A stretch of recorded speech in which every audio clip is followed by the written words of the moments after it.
திவ்யேஸ்பில் சாந்துவானவர் திருநாளுக்கு பின் வரும் 13வது ஞாயிற்றுக்கிழமைக்கான பிரசங்கம். கெட்ட சகவாசத்தை தவிர்ப்பதன் பேரில் அச்சிஸ்டர் அல்போன்ஸ் மரி லிகோரியார் நிகழ்த்திய தியான பிரசங்கம். அங்கு குஷ்டரோகிகளாகிய 10 பேர் அவரை சந்தித்தனர். அவர்கள் போகும் பொழுதே குணமடைந்தார்கள்.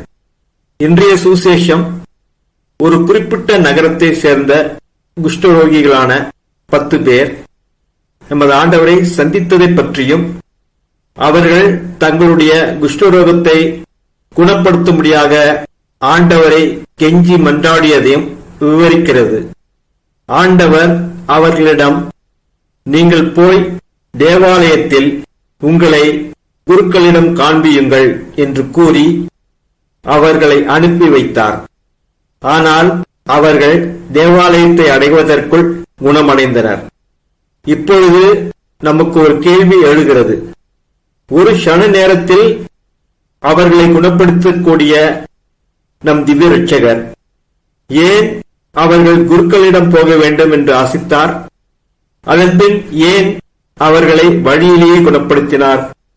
லிஸ்பன் நகரைச் சேர்ந்த அந்தோனி என்கிற எழுத்தாளர் இந்நிகழ்வை பற்றி விவரிக்கையில், அந்த குஷ்டரோகிகளை அதே இடத்தில் உடனேயே குணப்படுத்தியிருந்தால் அவர்கள் அங்கேயே தங்கியிருந்து மற்ற குஷ்டரோகிகளுடன் பழக்கமான உரையாடலில் மறுபடியும் ஈடுபட நேரிடும்.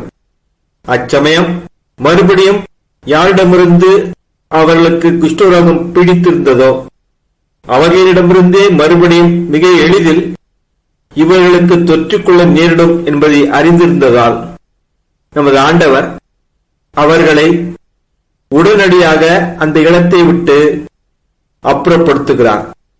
அதன் பின்னர் அவர்கள் சிறிது தூரம் சென்றவுடன் அவர்களை குணப்படுத்துகிறார் என்று விளக்குகிறார். இதிலிருந்து நாம் அறியக்கூடிய கிறிஸ்துவ நல்லொழுக்க உணர்வு என்னவென்று நாம் பார்ப்போமாக. குஷ்டரோகம் பாவத்தைப் போல் இருக்கிறது. குஷ்டரோகம் மற்றவர்களுக்கு தொற்றி பரவக்கூடிய நோயாக இருப்பது போலவே அநீதர்களான தீயோர்களுடைய துர்ப்பழக்கங்களும் அவர்களுடன் பழகுபவர்களிடம் தொற்றிக்கொண்டு பரவக்கூடியவையாக இருக்கின்றன. ஆகையால் தன்னுடைய குஷ்டரோக நோய் குணமடைய வேண்டும் என்று ஆசிக்கிற ஒரு குஷ்டரோகி கெட்ட சகவாசத்திலிருந்து, அதாவது மற்ற குஷ்டரோகிகளிடமிருந்து விலகாதவரை ஒருபோதும் குணமடைய மாட்டான். திருட்டு கூட்டத்தினருடன் சகவாசம் கொண்டிருக்கும் ஒருவன் விரைவிலேயே ஒரு திருடனாக மாறிவிடுவான். இந்த தியான பிரசங்கத்தில் நல்ல ஜீவியம் ஜீவிப்பதற்கு கெட்ட சகவாசத்தை தவிர்ப்பது அல்லது அதை விட்டு விலகியிருப்பது அவசியமான காரியமாகும் என்பதை நான் விளக்கி காண்பிப்பேன். மதியீனர்களின் சிநேகிதன் அவர்களைப் போலாவான் என்று திவ்யேஸ்பில் சாந்துவான சுரேஸ்வரன் கூறுவதை பழமொழி ஆகமத்தில் வாசிக்கிறோம். சுரேஸ்வரனுடன் பகையுடன் ஜீவிக்கும் கிறிஸ்தவர்கள் எல்லோரும் மதியினர்கள். அவர்கள் எல்லோரும் பைத்தியக்கார இல்லத்தினுள் அடைத்து வைப்பதற்கு தகுதியானவர்கள் என்று சங்கைக்குரிய அபிலா அருளப்பர் சுவாமியார் வழக்கமாக கூறுவார். ஏனெனில் நரகத்திலும் பாவத்திலும் ஜீவிக்கலாம் என்று நம்புவதை விட மகா மோசமான பைத்தியக்காரத்தனம் வேறு எதுவும் இருக்க முடியுமா? கடவுளுடன் பகைமையில் இருப்பவர்கள் இத்தகைய மோசமான நிலைமையில்தான் இருக்கின்றனர். ஆனால் இத்தகைய மதியினர்களான முட்டாள்களுடன் நெருக்கமான நட்புறவை கொண்டிருக்கும் ஒரு மனிதன் விரைவிலேயே அவர்களைப் போல் ஒரு முட்டாளாக ஆகிவிடுவான். எவ்வளவான ஞான பிரசங்கங்களை அவன் கேட்ட போதிலும் கண்டு பாவிக்கக்கூடிய மாதிரிகளே வார்த்தைகளை விட மாபெரும் பாதிப்புகளை ஏற்படுத்தும் என்கிற பொன்மொழிக்கு ஏற்ப அவன் தன் திண்மையிலேயே தொடர்ந்து நிலைத்திருப்பான். ஆகவே தான் தாவீதரசர் நல்லவனுக்கு நல்லவராகவும் மாறுபாடுள்ளவனுக்கு கபடுள்ளவராகவும் இருப்பீர் என்று சங்கீதாகமத்தில் கூறுவதை வாசிக்கிறோம். பாவிகளுடனான பரிச்சயமானது அவர்களுடைய தீயொழுக்கங்களில் நம்மை இழுத்து சென்று மாட்டிவிடும் ஒரு கொக்கி போல் இருக்கிறது என்று அச்சிஷ்ட அகுஸ்தினார் கூறுகின்றார். ஆகவே அவர்களுடைய சகவாசத்தினால் தீயொழுக்கத்தினுடைய சமூகத்தினுள் நாமும் தள்ளப்பட்டு விடாதபடிக்கு துஷ்டர்களான அந்த கெட்ட நண்பர்களை நாம் விட்டு விலகுவோமாக என்று அச்சிஷ்ட அகுஸ்தினார் நமக்கு அறிவுறுத்துகின்றார். இதை பற்றி கூறும்போது அச்சிஷ்ட தாமஸ் அக்வினாஸ் யாரை நம் சகவாசத்திலிருந்து விலக்குவது என்பதை தெரிந்திருப்பது நம் ஆத்துமங்களை பாதுகாத்துக் கொள்வதற்கான மாபெரும் முக்கியமான வழிமுறையாகும் என்று நமக்கு கற்பிக்கின்றார். அவர்களுடைய வழி இருண்டதும் சறுக்கல் உள்ளதுமாகட்டும், கர்த்தரின் தூதர் அவர்களை துரத்தி அடிக்கட்டும் என்று இதை பற்றியே சங்கீதாகமத்தில் வாசிக்கிறோம். இவ்வுலக ஜீவியத்தில் எல்லா மனிதர்களும் இருளின் மத்தியிலும் சர்க்கலான பாதையிலும் நடந்து செல்கின்றனர். அப்படி என்றால் கெட்ட சமரசான ஒரு துஷ்ட நண்பன் மனிதர்களை பின்பற்றி துரத்தி வரும் பசாசை விட மகா மோசமானவனாயிருக்கிறான். அவன் தன்னுடன் சகவாசம் கொண்டிருப்பவர்களை தனது பெரும் முயற்சியினால் நித்திய பாதாளத்திற்குள் இழுத்துச் செல்வான். இத்தகைய துஷ்ட மனிதனுடன் சகவாசம் கொண்டிருப்பவர்கள் எவ்வாறு நித்திய மரணத்திலிருந்து தப்பித்துக் கொள்ளக்கூடும்? இதை பற்றி தமது ஞான பிரசங்கத்தில் அச்சிஷ்ட கிறிஸ்தோஸ்தம் அருளப்பர் நாம் ஒரு மனிதனுடைய நல்லொழுக்க பழக்க வழக்கங்களை பற்றி அறிந்து கொள்ள ஆசித்தால் நாம் அவன் பழகும் நண்பர்களுடைய குணாதிசயத்தை கவனிப்பதன் மூலமாகவே அவற்றை அறிந்து கொள்ளலாம். ஏனெனில் நட்பானது ஒருவனை அவருடைய நண்பர்கள் போலாக்குகிறது என்று கூறுகின்றார். ஏனெனில் முதலாவதாக ஒருவன் தன் நண்பர்களை மகிழ்விப்பதற்காக மாபெரும் விதமாக தன் நண்பர்களை கண்டுபாவிக்க முயற்சி செய்வான். இரண்டாவதாக மனித சுபாவீக இயல்பின்படி மனிதர்கள் மற்றவர்கள் செய்வதை செய்வதிலேயே நாட்டம் கொண்டிருப்பார்கள். இதை பற்றியே பரிசுத்த வேதாகமும் அவர்கள் புறமதத்தாருடன் சேர்ந்து கொண்டு அவர்கள் செய்த அக்கிரமங்களே செய்தனர் என்று கூறுவதை சங்கீதாகமத்தில் வாசிக்கிறோம். கொள்ளை நோய் கண்ட பகுதியிலிருந்து வீசும் காற்று செல்கிற இடங்களில் எல்லாம் அதே கொள்ளை நோயை பரப்பிக் கொண்டு போகிறது போல துஷ்ட சகவாசிகளுடன் கொண்டிருக்கும் உரையாடலானது ஏறக்குறைய நாம் உணராமலேயே அவர்களுடைய தீயொழுக்கங்களை நம்மிடத்திலும் ஏற்படுத்திவிடக்கூடும் என்று அச்சிஷ்ட பேசில் அறிவுறுத்துகின்றார். நமது ஆண்டவருடைய எதிரிகளுடன் சகவாசமாயிருந்ததன் விளைவாகத்தான் அச்சிஷ்ட ராயப்பர் தனது எஜமானரும் ஆண்டவருமான திவ்ய சேசு கிறிஸ்துநாதரையே மறுதளித்தார் என்று அச்சிஷ்ட பெர்னாடு கூறுகின்றார். ஆனால் உன் கெட்ட தோழர்கள் கற்பிற்கு எதிரான அசுத்தத்தினுடைய நாற்றத்தை மூச்சு காற்றாக வெளியே விட்டுக் கொண்டிருக்கும் போது எவ்வாறு பரிசுத்த கற்பினுடைய சுகந்த நறுமணத்தை உனக்கு அளிக்கக்கூடும் என்று அச்சிஷ்ட அம்புரோஸ் கேட்கின்றார். பக்தி பற்றுதல்களின் உணர்வுகளை விட்டு தூரமாய் ஓடிப்போகும் உன் கெட்ட சகாக்கள் எவ்வாறு உன் இருதயத்தினுள் பக்தியினுடைய உணர்வுகளை உட்செலுத்தக்கூடும்? வெட்கமில்லாமல் பாவங்களை கட்டிக்கொண்டு சர்வேஸ்வரனை மனநோகச் செய்து கொண்டிருக்கும் உன் துஷ்ட நண்பர்கள் எவ்வாறு உன் இருதயத்தில் சர்வேஸ்வரனை மனநோகச் செய்வதால் வரவேண்டிய வெட்கத்தையும் மனசாபத்தையும் ஏற்படுத்தக்கூடும்? அச்சிஷ்ட அகஸ்தினார் தன்னை பற்றியே பின்வருமாறு எழுதுகின்றார். தங்களுடைய தீயொழுக்கங்களை பற்றியே பெருமை பாராட்டிய கெட்ட நண்பர்களுடன் கூட இருந்தபோது வெட்கமில்லாமல் பாவத்தை கட்டிக்கொள்ளவும் அவர்களைப் போல் தோன்றவும் நான் என்னையே வலுவந்தம் செய்வதை உணர்ந்தேன். தீயொழுக்க செயல்பாடுகளில் நான் என்னையே மையப்படுத்திக் கொண்டிருந்தேன். ஆகவேதான் இசையாஸ் தீர்க்கதரிசி எந்த ஒரு அசுத்தமான காரியங்களையும் தொட வேண்டாம் என்று எச்சரித்து அறிவுறுத்துகிறார். தீட்டானது ஒன்றையும் தொடாதீர்கள் என்று இதை பற்றி இசையாசாகமத்தில் வாசிக்கிறோம். சுத்தமில்லாத எதையும் தொடாதீர்கள், அவ்வாறு அதை நீங்கள் தொட்டால் நீங்களும் கெட்டுப் போவீர்கள். கீழே தொடுகிறவன் நிச்சயமாக அதனால் கரைப்படுவான் என்றும் ஆங்காரியோடு சகவாசம் வைப்பவன் ஆங்காரத்தினால் உடுத்தப்படுவான் என்றும் சர்வபிரசங்கியா கூறுகின்றார். கீழே தொடுகிறவன் கரைப்படுவான், ஆங்காரியோடு உறவாடுகிறவன் ஆங்காரத்தை தரிப்பான் என்று சர்வபிரசங்கியா கூறுகின்றார். அப்படி என்றால் நாம் கட்டாயமாக என்ன செய்ய வேண்டும்? தீயோருடைய தீயொழுக்கங்களை விளக்குவது மட்டுமல்லாமல் அவர்கள் நடந்து செல்கிற பாதைகளில் நடந்து செல்லாதபடிக்கு நாம் எச்சரிக்கையுடன் விழிப்பாகவும் இருக்க வேண்டும் என்று ஞானியானவர் கூறுகின்றார். நீ அவர்களோடு நடவாமல் அவர்களுடைய வழிகளில் நின்று உன் பாதத்தை விலக்கு என்று இதை பற்றியே பழமொழி ஆகமத்தில் வாசிக்கிறோம்.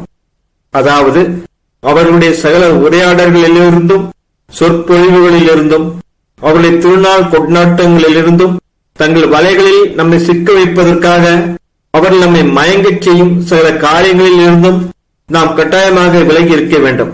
என் மகனே, பாவிகள் புகழ்ந்து ஏமாற்ற பார்த்தாலும் நீ அவர்களுக்கு இணங்காதே என்று இதை பற்றியே பழமொழி ஆகமத்தில் வாசிக்கிறோம். வேடனுடைய வலையில் பொறி இல்லாவிட்டால் அந்த வலை பறவைகளை வந்து விழும்படி இருக்காது. வேடனுடைய பறவை வேடன் வலையை தரையில் விரிக்காதிருக்க வலையில் குருவி விழுவதுண்டோ என்று இதை பற்றியே ஆமோஸ் தீர்க்கதரிசி ஆகமத்தில் வாசிக்கிறோம். இதேபோல் பசாசு தீய நண்பர்களை பொறிகளாக பயன்படுத்தி அநேக ஆத்துமங்களை பாவத்தினுடைய வலையினுள் சிக்க வைக்கிறது. என் சத்துருக்கள் நியாயமின்றி என்னை வேட்டை பட்சி போல் பிடித்தார்கள் என்று இதை பற்றியே புலம்பலாகமத்தில் எரேமியா தீர்க்கதரிசி கூறுகின்றார். எந்த காரணமும் இல்லாமல் என்னை பிடித்தார்கள் என்று எரேமியாஸ் கூறுகின்றார். ஒரு மாசற்ற இளைஞனை ஏன் பாவத்தில் விழச் செய்தீர்கள் என்று தீயோரிடம் கேட்டால், அதை நாங்கள் எந்த காரணமும் இல்லாமல் செய்தோம், நாங்கள் செய்கிற காரியத்தை அவன் பார்க்க வேண்டும் என்று மட்டுமே நாங்கள் ஆசிக்கிறோம் என்று பதில் கூறுவார்கள். இதை பற்றி அச்சிட்ட எப்ரேம் பின்வருமாறு கூறுகிறார். பசாசு ஆத்துமகளை தன் வலையில் சிக்க வைப்பதற்கு பயன்படுத்தும் பொறிகளில் இதுவும் ஒன்றாக இருக்கிறது. ஒரு ஆத்துமத்தை பசாசானவன் வலையில் சிக்க வைத்த பிறகு அந்த ஆத்துமத்தையே மற்ற ஆத்துமங்களையும் சிக்க வைப்பதற்கான பொறியாக பயன்படுத்துகிறான். ஆகையால் ஒரு கொள்ளை நோயை விட்டு பயந்து விலகுவது போல் நரகத்தினுடைய தேள்களான அந்த துஷ்ட தோழர்களிடமிருந்து உன்னுடைய எல்லா பரிச்சயங்களையும் தொடர்புகளையும் விட்டு ஒழித்துவிடு. அவர்களுடன் நீ கொண்டிருக்கும் பரிச்சயத்தை நீ கட்டாயமாக விளக்க வேண்டும் என்று கூறினேன். அதனுடன் கூட அவர்களுடனான உரையாடல்கள், விருந்துகள் போன்ற சகல காரியங்களிலிருந்தும் அவருடைய சகவாசம், நட்புறவிலிருந்து முற்றிலுமாக நீ கட்டாயமாக விலக வேண்டும். ஏனெனில் அவர்களை ஒருபோதும் சந்திக்காமல் இருப்பது என்பது கூடாத காரியமாகும் என்று அப்போஸ்தலர் கூறுகின்றார். இல்லாவிட்டால் நீங்கள் உலகத்தை விட்டு அப்பால் போய்விட வேண்டியதாயிருக்கும் என்று இதை பற்றியே அப்போஸ்தலரான சின்னப்பர் கொரிந்தியருக்கு எழுதிய நிருபத்தில் கூறுகின்றார். ஆனால் அவர்களுடனான உறவிலிருந்து விலகுவது என்பது நம் சக்திக்கு உட்பட்டதாயிருக்கிறது. அப்படி கொத்தவனோடு பொழுங்கப்படாது என்றும் போஜனம் முதலாய் பண்ணப்படாதென்றும் உங்களுக்கு எழுதினேன் என்று இதை பற்றிய சின்னப்பர் கொரிந்தியருக்கு எழுதிய முதல் நிருபத்தில் கூறுகின்றார். அவர்களை தேள்கள் என்று அழைத்தேன். எசேக்கியேல் தீர்க்கதரிசியும் கூட அவர்களை தேள்கள் என்றே அழைக்கிறார். நீயோ விசுவாசமற்றவர்கள் நடுவிலும் கலகக்காரர்கள் நடுவிலும் தேள்களுக்கொத்த கொடியர்கள் நடுவிலும் இருக்கிறாய் என்று எசேக்கியேல் ஆகமத்தில் வாசிக்கிறோம். தேள்கள் மத்தியில் உங்களால் ஜீவிக்க முடியுமா? தங்கள் துர்மார்கியாலும் கெட்ட வார்த்தைகளாலும் உன் ஆத்துமத்தில் விஷத்தை பாய்ச்சுகிற துர்மாதிரியான நண்பர்களிடமிருந்து நீ கட்டாயமாக விலகி ஓட வேண்டும். மனிதனுடைய சத்துருக்கள் அவருடைய வீட்டாராமே என்று இதை பற்றியே அஷ்ட மத்திய எழுதிய சுவிசேஷத்தில் வாசிக்கிறோம். நம்முடன் மிக நெருங்கி பரிச்சயமான தீய நண்பர்கள் நம் ஆத்துமங்களுக்கு சாவுக்குரிய மாபெரும் அழிவை கொண்டு வரக்கூடிய எதிரிகளாக மாறுகின்றனர். சர்ப்பத்தினால் கடிபட்ட பாம்பாட்டின் பேரிலும் மிருகங்களிடத்தில் போகும் சகலர் பேரிலும் இரக்கம் கொள்பவன் யார்? இதுவே பிரகாரம் அக்கிரமியான மனிதனோடு கூடுகிறவனும் அவன் பாவங்களிலேயே சூழப்படுவான் என்று இதை பற்றிய சிவபிரசங்கியார் கூறுகின்றார். பாம்புகளுடனும் துஷ்ட மிருகங்களுடனும் பழகுபவர்கள் அவற்றினால் கடிபடும் போது அவர்கள் மேல் யார் இரக்கம் கொள்வார்கள்? இதுபோலவேதான் துர்மாதிரியான மனிதர்களை நண்பர்களாக கொண்டிருப்பவனும் அவருடைய துர்மாதிரியால் தீண்டப்பட்டு கெட்டுப் போகிறான். தன் ஆத்துமத்தை நித்தியத்திற்குமாக இழந்து போகிறான். யாரும் அவன் மேல் இறங்க மாட்டார்கள். சர்வேஸ்வரனும் அவன் மீது இரக்கம் கொள்ள மாட்டார். ஏனெனில் அத்தகைய துன்மார்க்கர்களுடைய கூட்டத்திலிருந்து விலகி பறந்துவிட வேண்டும் என்று ஏற்கனவே போதிய அளவிற்கு அவன் எச்சரிக்கப்பட்டிருந்தான். ஒரு துன்மார்க்கனுடைய சகவாசம் அவனை நண்பர்களாக கொண்டிருக்கும் எல்லோரையும் கெட்டவளாக மாற்றிவிடும். புளிப்பான கொஞ்சம் மாவு பிசைந்த மாவு முழுமையையும் புளிப்பாக்கும் என்று அறியீர்களோ என்று அப்போஸ்தலனான கிறிஸ்தப்பர் இதை பற்றியே கொரிந்தியர் நிருபத்தில் கூறுகின்றார். இத்தகைய துர்மாதிரியான பாவிகளில் ஒருவன் ஒரு ஒழுக்கக்காடான துர்போதனையால் அவருடைய சக நண்பர்கள் எல்லோரையும் கெடுத்து விடக்கூடியவனாயிருக்கிறான். கள்ளத்தீர்க்கதரிசிகள் மட்டில் எச்சரிக்கையாயிருங்கள் என்று இதை பற்றியே மத்திய சுசேஷத்தில் நமது ஆண்டவர் தாமே எச்சரிக்கிற கள்ளத்தீர்க்கதரிசிகள் தான் இந்த துன்மார்க்கர்கள். இந்த கள்ளத்தீர்க்கதரிசிகள் அவர்களுடைய தப்பறையான தீர்க்க தரிசனங்களால் மட்டுமல்லாமல் மாபெரும் பொல்லாத தீங்கிலிருந்து புறப்படும் தப்பறையான துர்போதனைகள் மற்றும் தப்பறையான தத்துவங்களுடைய துர் ஆலோசனைகளாலும் ஏமாற்றுவார்கள். ஏனெனில் இந்த துன்மார்க்கர்கள் நம் ஆத்துமங்களில் நேர்மையற்ற தனத்தினுடைய அனிதத்தின் குறிப்பிட்ட விதைகளை விட்டுச் செல்வர். அவை நம்மை தீமைக்கிட்டு சென்றுவிடும். துர்மாதிரியான மொழியானது அதை கேட்பவரின் ஒழுக்க நெறிகளை பாழாக்கி கெடுத்து விடுகிறது என்பதை அனுபவ ரீதியாக காண்கிறோம். ஆகாத சம்பாஷணைகள் நல் ஒழுக்கங்களை கெடுக்கின்றன என்று சின்னப்பர் கொரிந்தியர் நிருபத்தில் போதிக்கின்றார். ஒரு இளைஞன் தேவ பயத்தின் காரணமாக ஒரு குறிப்பிட்ட பாவத்தை கட்டிக்கொள்ள மறுக்கிறான். மனித உருவிலிருக்கும் பசாசாக இருக்கும் துஷ்ட நண்பன் வருகிறான். பாம்பு ஏவாளிடம் கூறியதைப் போல் நீங்கள் சாகவே சாக மாட்டீர்கள் என்று கூறுவான். நீ எதற்காக பயப்படுகிறாய்? இந்த பாவத்தை மற்ற எவ்வளவோ பேர் கட்டிக்கொள்கிறார்கள் தெரியுமா? நீ இளைஞன், உன் இளமையின் மட்டில் சுரேஸ்வரன் இரக்கமாயிருப்பார் என்று அவரிடம் கூறுவான். ஆனால் வாருங்கள், தற்காலம் இருக்கும் நன்மைகளை சுகிப்போம், எங்கும் சந்தோஷ அடையாளங்கள் காணப்படுவதாக என்று தீயவர்கள் கூறுவதாக இதை பற்றியே ஞானாகமம் கூறுகின்றது. எங்களுடன் வாருங்கள், கேளிக்கையிலும் மகிழ்ச்சியிலும் நம்முடைய நேரத்தை செலவழிப்போமாக. வாருங்கள், நாம் போய் இத்தகைய ஈனமான காரியங்களை எல்லாம் செய்து மகிழ்வோமாக என்று கூறுபவருடைய ஓ கொடூரமான நட்பே, வெட்கமில்லாமல் ஜீவிப்பது வெட்கக்கேடான காரியம். அந்த துஷ்ட பேச்சை கேட்பவன் அதற்கு இணங்கி விடாதபடிக்கு வெட்கப்பட வேண்டும். மேலும் அதை உச்சரிப்பவனைப் போல் வெட்கமில்லாதவனாக மாறக்கூடாது என்று அகஸ்தினார் கூக்குரலிடுகின்றார். நம்மிடம் எந்த உணர்வும் தூண்டிவிடப்பட்டிருக்கும் போது அதை பற்றி யாரிடம் ஆலோசனை பெற வேண்டும் என்பதில் மிகவும் தனிப்பட்ட விதமாக கவனத்துடன் இருக்க வேண்டும். ஏனெனில் அச்சமயத்தில் நமக்குள் இருக்கும் உணர்வே அதற்கு ஆதரவான ஆலோசனையை கூறுபவர்களிடம் அறிவுரை கேட்கும்படி நம்மை இட்டுச் செல்லக்கூடும். ஆனால் சர்வேஸ்வரனுக்கு ஏற்புடைய விதமாக பேசாத தீய அறிவுரையாளர்களிடமிருந்து எந்த ஒரு எதிரியையும் விட்டு விலகும் போது கொண்டிருக்கும் பயத்தை விட அதிக பயத்துடன் வெகு தூரத்திற்கு விலகி சென்று விட வேண்டும். ஏனெனில் அவருடைய திண்மையான ஆலோசனையும் நம்மிடம் ஏற்கனவே தூண்டப்பட்டிருக்கும் உணர்வும் சேர்ந்து மாபெரும் பயங்கரமான அட்டூழியத்தினுள் நம்மை விடத்தாட்டக்கூடும். நம்முள் இருந்த உணர்வு குறைந்தவுடன் நாம் கட்டிக்கொண்ட அடாத செயலான அம்மாபெரும் குற்றத்தை கண்டுணர்வோம். தப்பான கெட்ட நண்பர்களால் எத்தகைய கேடுகட்ட மயக்க நிலைமைக்கு தள்ளப்பட்டோம் என்பதையும் அச்சமயம் உணர்ந்து கொள்வோம். ஆனால் கிறிஸ்துவ சத்தியத்திற்கும் சாந்த குணத்திற்கும் ஏற்ப நல்ல அறிவுரையை கூறும் ஒரு நண்பன் நம்மை ஒவ்வொரு ஒழுக்கக்கேட்டிலிருந்தும் காப்பாற்றுவான். நம் ஆத்துமத்தினுள் சமாதானத்தையும் அமைதியையும் திரும்ப நிலைநாட்டுவான். துன்மார்க்கனை விட்டு அகன்று போ, தீமையும் உன்னை விட்டு அகன்று போம் என்று ஆண்டவர் கூறுவதை சர்வபிரசங்க ஆகமத்தில் வாசிக்கிறோம். தீய நண்பர்களிடமிருந்து விலகி பறந்தோடு, அப்போது பாவத்தை கட்டிக்கொள்வதை நிறுத்தி விடுவாய். அக்கிரமைகளின் மார்க்கங்களில் சந்தோஷமாய் பின் செல்லாதே, தீயோரின் வழியிலே பிரியமாய் போகாதே, அதனின்று ஓடி விலகு, அதன் வழியாயும் கடந்து செல்லாதே, அதை அகற்றி விலகு என்று பழமொழி ஆகமத்தில் வாசிக்கிறோம். இத்தகைய விஷமுள்ள தீய நண்பர்களை நீ ஒருபோதும் சந்திக்காமல் இருக்கும்படி அவர்கள் நடக்கும் பாதையை விட்டு விலகு. பழைய சிநேகிதனை கைவிடாதே, ஏனெனில் புதியவன் அவனைப் போல் ஆக மாட்டான் என்று இதை பற்றியே சர்வபிரசங்கியார் அறிவுறுத்துகின்றார். எனவே நீ உலகத்திற்கு வருவதற்கு முன்பிலிருந்தே உன்னை சிநேகித்த உன் முதல் நண்பரை, உன்னதமான நண்பரை விட்டு ஒருபோதும் விலகாதே. உன்னை நித்திய நேசம் கொண்டு நேசித்தோம் என்று எரேமியா தீர்க்கதரிசி ஆகமத்தில் திவ்ய கர்த்தர் தாமே நம்மை பார்த்து கூறுகின்றார். உன் புதிய நண்பர்கள் உன்னை நேசிக்க மாட்டார்கள். உன் மாபெரும் எதிரை விட அதிகமாக இவர்கள் உன்னை வெறுப்பார்கள். சரேஸ்வரன் உன் நன்மையை தேடுவது போல் இவர்கள் உன் நன்மையை தேட மாட்டார்கள்.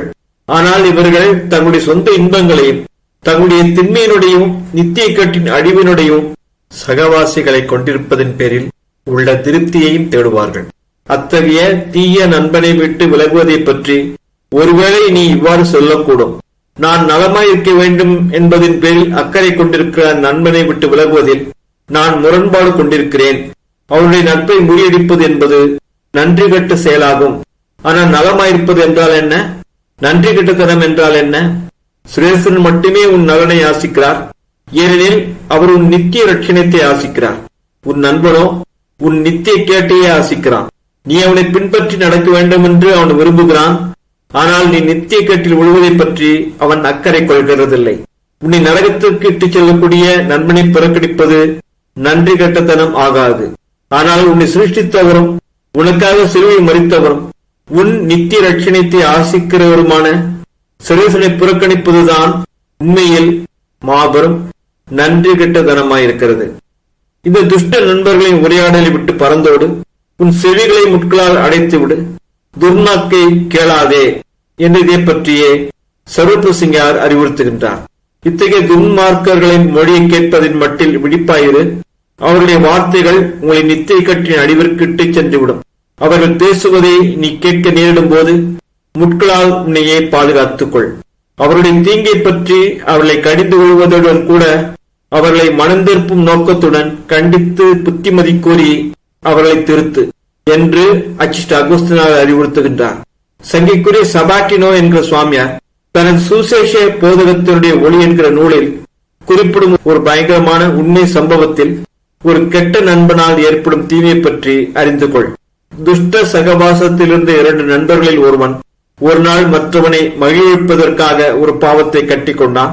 அன்று இரவு அவரவர் வீட்டிற்கு பிரிந்து சென்ற பிறகு அவ்விருவரில் அன்று பாவத்தை கட்டி கொண்டவன் திடீரென்று இறந்து போனான்.